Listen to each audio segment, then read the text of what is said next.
Hello, good afternoon, students. Today we will discuss the third part of structure of atom.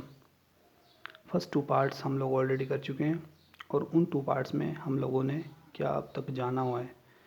हम लोगों ने देखा हुआ है कि एटम के अंदर नेगेटिव चार्ज होता है और पॉजिटिव चार्ज होता है। ठीक है, नेगेटिव चार्ज को हम लोग इलेक्ट्रॉन्स बोलते हैं और पॉजिटिव चार्ज को हम लोग प्रोटॉन बोलते हैं। ठीक है, और डिस्कवरी किसने की थी नेगेटिव चार्ज की, इलेक्ट्रॉन की, वो की थी जे थॉमसन ने।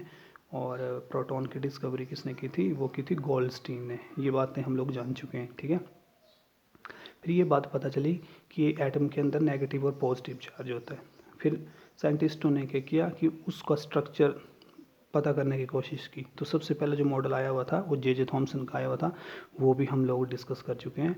उसमें जे थॉमसन ने क्या बोला हुआ था कि atom is your spherical, atom spherical है जिसमें जो पॉजिटिव चार्ज है वो यूनिफॉर्मली डिस्ट्रीब्यूटेड है, एक समान डिस्ट्रीब्यूटेड है। ठीक है, और जो नेगेटिव चार्ज है वो उसके अंदर इम्बेडेड है, धंसा हुआ है उसके अंदर नेगेटिव चार्ज, जिसको हम लोग इलेक्ट्रॉन्स बोलते हैं।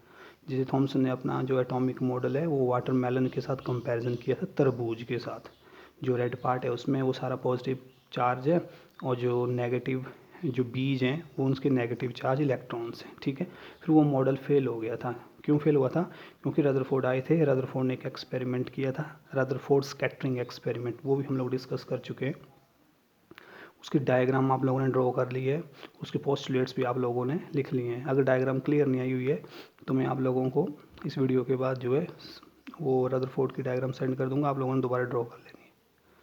उसके बाद जो रदरफोर्ड मॉडल था उसमें ड्रॉबैक आ गई थी, वो आज हम लोगों ने इस वीडियो में देखना है। ठीक है, तो रदरफोर्ड के मॉडल में क्या ड्रॉबैक आई थी?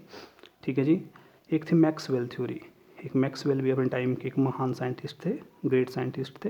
पूरा इलेक्ट्रोमैग्नेटिज्म जो है वो सारा मैक्सवेल के ऊपर है। तो मैक्सवेल ने क्या बोला था कि any accelerated charge particles emit radiation and loses energy. ठीक है, क्या बोलता था मैक्सवेल ने कि आप लोगों का कोई भी चार्ज पार्टिकल है, चार्ज पार्टिकल, ठीक है जी, वो क्या करता है, वो एनर्जी लूज़ करता है, वो एनर्जी लूज़ करता है। ठीक है, तो अब रदरफोर्ड ने क्या बोला हुआ था, रदरफोर्ड ने बोला हुआ था कि एटम के सेंटर के अंदर क्या एक पॉजिटिव चार्ज न्यूक्लियस है। ठीक है, पॉजिटिव चार्ज न्यूक्लियस है और ये जो इलेक्ट्रॉन है, जो नेगेटिव चार्ज इलेक्ट्रॉन है, वो एटम के अराउंड जो है इस तरीके से घूमते हैं, पर उसने इसका एक डेफिनेट पाथ नहीं बताया हुआ था कि कितनी न्यूक्लियस से कितनी दूर हैं। ठीक है, इनकी एनर्जी कितनी है, ठीक है, कहाँ घूम रहे हैं, कोई एग्जैक्ट पोजीशन नहीं बताई थी। फिर अगर हम लोग मैक्सवेल की थ्योरी देखें तो मैक्सवेल की थ्योरी तो बोल रही है कि अगर कोई भी चार्ज पार्टिकल है वो अगर क्या करेगा, वो एक्सेलरेटेड है, एक्सेलरेटेड मतलब मूव कर रहा है, ठीक है, वेलोसिटी उसके पास मूव कर रहा है, तो वो क्या करेगा, वो तो एमिट रेडिएशन करेगा। ठीक है, एमिट रेडिएशन का मतलब कि लूजेज एनर्जी, वो अपनी एनर्जी लूज़ करेगा। ठीक है, तो अगर ये इलेक्ट्रॉन फिर इस तरीके से मूव हो रहे हैं तो नेचुरली सी बात है कि जो इलेक्ट्रॉन भी क्या एक चार्जड पार्टिकल है, एक्सेलरेटेड पार्टिकल है। तो अगर ये इलेक्ट्रॉन न्यूक्लियस के चारों तरफ ऐसे घूम रहे हैं तो क्या करेंगे, ये अपनी इलेक्ट्रॉन्स की एनर्जी क्या करेंगे, लूज़ करेंगे। फिर एक टाइम ऐसा आएगा, क्या आएगा कि थोड़ी देर के बाद क्या हो जाएगा, थोड़ी देर के बाद ये इलेक्ट्रॉन्स गिर कर कहाँ आ जाएगा, न्यूक्लियस के अंदर आ जाएगा। ठीक है, तब तो फिर एटम क्या हो जाएगी, एटम कोलैप्स हो गई। ये नेगेटिव चार्ज तो इसमें आ गया, न्यूक्लियस के अंदर आ गया।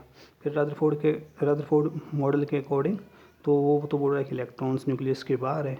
ठीक है, तो ये मॉडल भी क्या हो गया था, ये फेल हो गया था। ठीक है, जैसे Rutherford said that electrons revolve around the nucleus but according to Maxwell theory any charge moving emit radiation and loses energy, so after some time electron also loses energy and would fall into nucleus, so Rutherford atomic model was discarded। इसलिए Rutherford का atomic model क्या हो गया था, discarded हो गया था। ठीक है, जो मेन ड्रॉबैक थी रदरफोर्ड एटॉमिक मॉडल की वो क्या थी, he can not explain stability of atom, ये एटम की स्टेबिलिटी को एक्सप्लेन नहीं कर पाया था।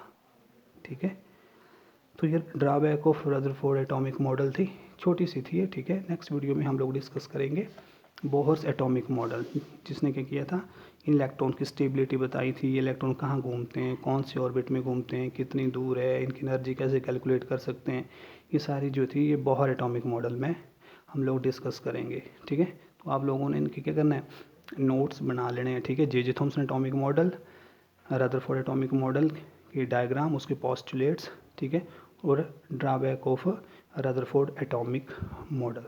Thank you.